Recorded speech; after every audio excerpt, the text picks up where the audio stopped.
ম্যাথর কবি সত্যেন্দ্রনাথ দত্ত, পাঠে কৃষ্ণেন্দু ঘোষ।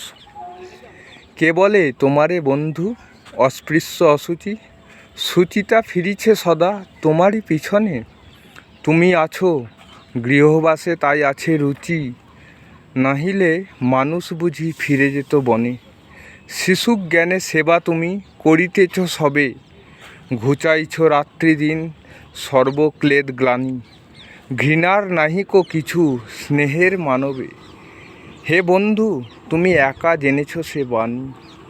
নির্বিচারে আবর্জনা বহ অহর্নিশ, নির্বিকারে সদাসুচি তুমি গঙ্গা জল। নীলকণ্ঠ করেছেন পৃথ্বীরে নির্বিষ, আর তুমি তারে করেছ নির্মল। এসো বন্ধু এসো বীর, শক্তি দাও চিতে, কল্যাণের কর্ম করি লাঞ্ছনা সহিতে। নমস্কার।